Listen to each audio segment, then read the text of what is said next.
So I know a lot of people are thinking right now, oh, Trump's losing. Trump's not doing good. If you kind of look here, we've got all the polls here kind of on Real Clear Politics, the average of all the big important polls. You see he's down four, he's down four, he's down three, he's up one, but then he's down four, and then an outlier down four, and it kind of go or up four. He kind of goes on and on. And you can kind of see in a general sense, he's losing in the polls. And if you look at the graph here of the just general election overall polling, you see that it's starting to flipped right here, and then now it's just starting to get bigger and bigger and bigger. And people look at the map and they go, oh well, it doesn't seem like he's doing very good. But something that people don't really understand, if you're not super deep into politics, is that this map looks so much like the 2016 map.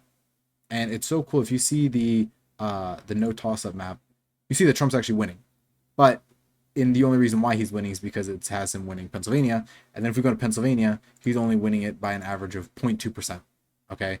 And people look at that and go, well, this race seems like it's really up in the air. And it really is. But it looks so much more like 2016 than it does 2020. An excellent example of this right now is that if you see the average, like I mentioned, Trump's up 0.2. If you look back at 2020, you see at this date, 4 years ago, Biden's up 6.4, right? And it only started to tighten as you go into the election. This is kind of how where it was around this time in Pennsylvania. He's up by obviously about 6 here. And if you even go that far to 2016, this is what the race looked like under Hillary when around this time he was down almost 10 around this date 4 years ago or 8 years ago. So as you can see, it ended up being a lot closer towards the end, and you saw Clinton at the end. She was up by 2.1. He won it by 0.7, and then if you go back to Biden, find it here. You see at the end the average went to about 1.2, and he ended up winning it by about the same margin come election day. Now, what makes that so interesting is that if you look at 2024, obviously his average is much higher than it was 4 years and especially 8 years ago. And so that's so encouraging if you're looking at it for Trump, that he's just got such a, he's not behind in the polls. He should really be behind in every poll, to be honest. He should be behind in every poll. Historically, I remember, in 2020, 2016, I would look at a poll and, it'd be Hillary up 10, Hillary up 11, Biden up 10. If you go to back to 2020 and you looked at like the national polls, you would really be able to see just how ahead Joe Biden was in all these. And it's not just Pennsylvania. I think if you go to other states like Wisconsin, you see Harris up one, right? Oh, Harris up one. She's winning. She's doing good. A lot of the polls up four, up three, up two, up one, tie, Trump up one. But then if you go back, same thing. August 19th, 2020, Biden's up 6.5. And even come election day, the poll average going right the day before election day, Biden's up 6.7 and he only wins it by 0.7. That's a 6 point swing from what the polls say. Same thing with, you go to Michigan. And you're like, okay, well, how is she doing? Up 8 years ago. Biden up 6.7. And then at the end, he only loses by 2.8 in Michigan. So the fact that Harris is only up 2 in Michigan is very telling. And it's not like polling has gotten any better. Nothing's happened. There hasn't been any seismic shift. There hasn't been any kind of methodology change in it. The polling's the same, but that's the big issue. If you're when you look at it as a whole, is that yes, he's losing in a lot of these polls, but he's losing by a lot less than he was in 2016 and even 2020, and that should be very, very concerning. Something that also that we haven't really seen is that she hasn't really unveiled many policy related anything. If you notice, if you go to her website, if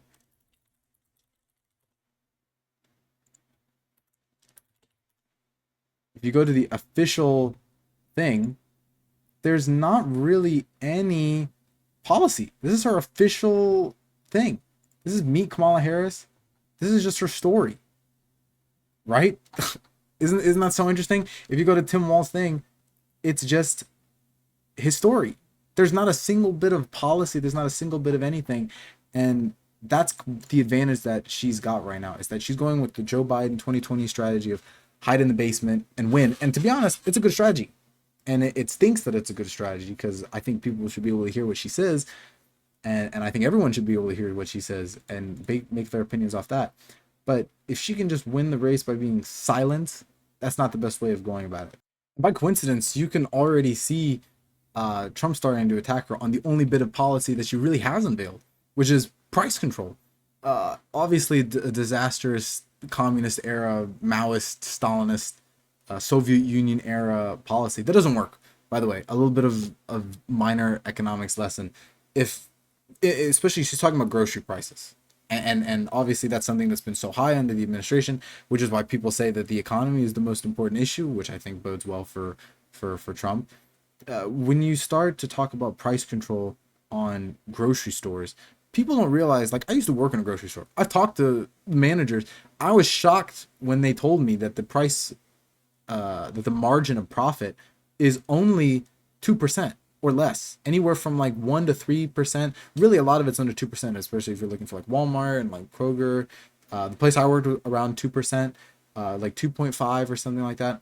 Absolutely crazy, like small profit margin. Like imagine I told you, let's go 2%. Imagine if I told you I need $1,000 investment, and I told you I could get you $20 in a year. That sounds horrible. The only reason why grocery stores, especially large chain grocery stores like Walmart, Myers, Kroger's, that kind of stuff, is because they're on just such a large scale and they do so much volume, is that 2% profit is enough to keep them, of course, going. Now, when you fix prices, like if you were to fix the price of goods, if you were to fix the price of essential goods in the grocery store, right? Things like other margins or other factors in a grocery store, like utilities and employment and transportation and equipment and rent or maybe buying a building, period, those type of things don't change.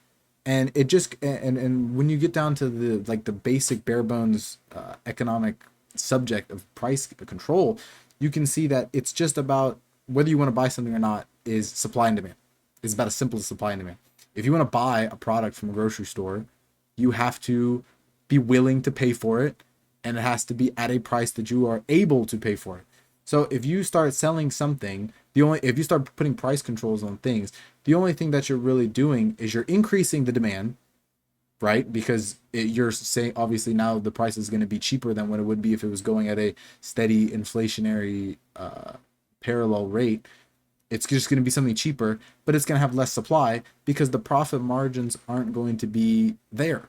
It's not going to be as profitable to make the thing. So that's how you go from having a pseudo small, very 2% profit to all of a sudden not being worth running in the first place. And then that's how you start to get into shortages of goods, and then you start to go down the path of communist era food shortages in such a ridiculously small amount of time because of ridiculously stupid policies.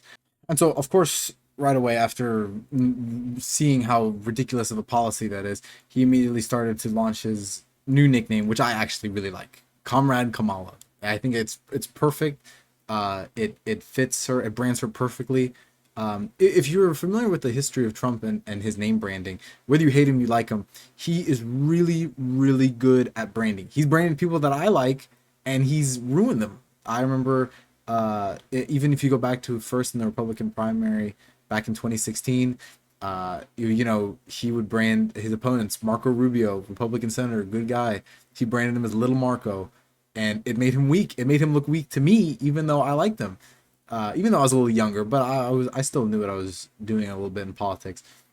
Even Ted Cruz, I like Ted Cruz a lot. He's still a very good senator, and now they're on, of course, good terms. But back then, he branded him Lying Ted, and it portrayed him as dishonest. And you could see that in the polling and what happened to his numbers. It's so crazy to see. And then, of course, even better when it goes into his. You could even go into the modern area with Ron DeSantis. I like Ron DeSantis a lot, and he branded him as Meatball Ron and all these things that just made him look bad. And it's not that I don't think it's a me thing. I think in general, because you could see as soon as Trump really started to tear into him, his poll numbers started to tank. President Ron DeSantis, and you could see how he did with his previous opponents. By coincidence, right next to him's Hillary Clinton on the page here. He branded her as Crooked Hillary. That was really bad for her. It made her seem really dishonest. You can see in the polling back then. You could see how people perceived her as trustworthy. That they perceived her as trustworthy, not trustworthy. When she really should have been very trustworthy, considering she been in public life her whole life. She was a senator, wife of the president, secretary of state, all these things.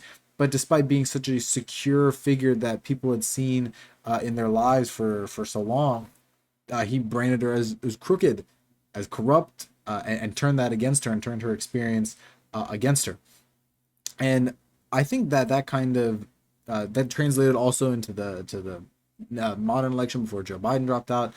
He started calling him Sleepy Joe in 2020, and in 2024 that was especially apparent. You could see that Joe Biden was in severe cognitive decline, and then once the debate happened, it kind of blew the gates wide open. And of course, the Sleepy Joe nickname was validated in front of the entire country, and Joe Biden dropped out 3 weeks, a month later.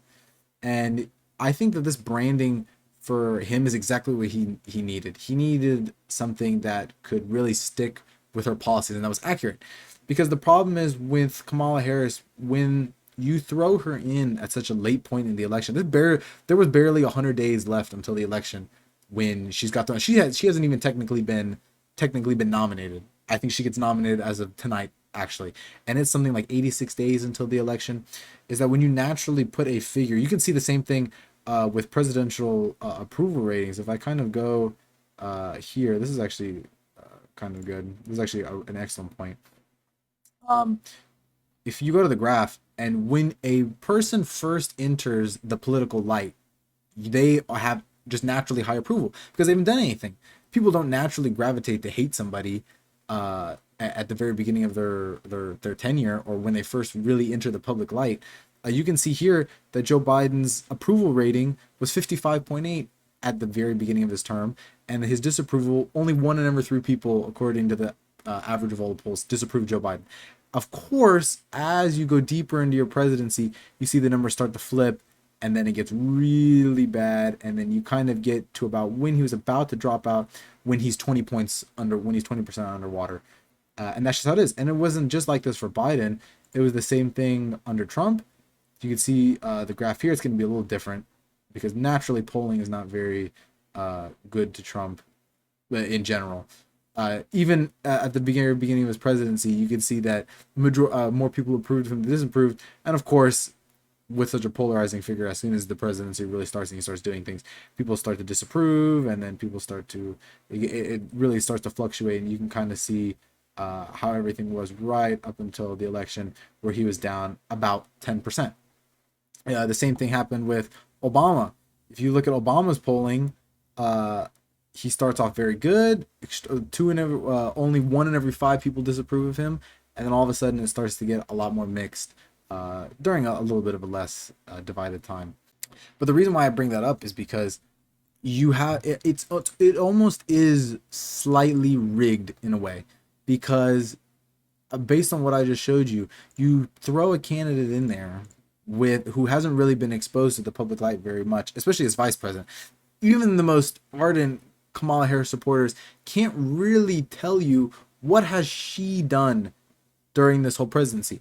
And I would like to I like to say that she's complicit, in my opinion, because she's the one who said, "Oh, I was the last person in the room to talk about the talking about the disastrous Afghanistan withdrawal." She said, "I was the person that gave the final say on that," and she is the vice president. I think that she, as the vice president, has accountability for what's happened in the presidency, and you could see her try to play this game of, "I don't want to be tied to Biden because people don't really like the state of the country right now," versus, "I've done a good job as vice president." And you can't have both.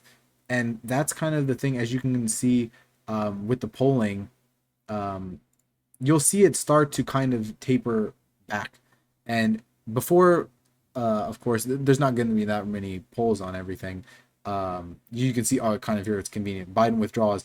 And when Biden withdraws, she's not really, this is the kind of how it is versus Trump. Trump's up 3 nationally. That's a disaster. You, as a Republican, as Trump, should never be up 3% nationally. But as you can see, as soon as she hops in, he's up only a little bit. But then because she's just done nothing and she's at that candidate high, that new honeymoon phase of a candidacy, she's ahead and she's even pulling away. But I think that my point I made earlier with when she really starts to get policy rolling and she actually starts to talk to people and people actually start to hear her policies, people start to go, wait, this isn't very good. This isn't good. And I think that this nickname, even though it's a little childish, but I like it. It's worked. It's worked. There's no denying that it's worked. Whether you hate him, whether you like him, there's no denying that him and how he's branded people has worked. It's destroyed his opponents in the most simple things. And at the end of the day, a lot of people are simple people. We're all simple people to some extent. Something as tiny as a nickname can really influence the perception of the public. And when you call somebody and you insinuate that they're a communist by saying Comrade Kamala Harris, which is not entirely inaccurate. She's proposing legitimate communist era price controls in order to fix the economy. That's not how you do it. And it really paints her as a radical. And I think that's exactly what he's needed. He's found his stride with that nickname. And I think it's, even though it seems stupid, it's extremely, extremely important in the long term.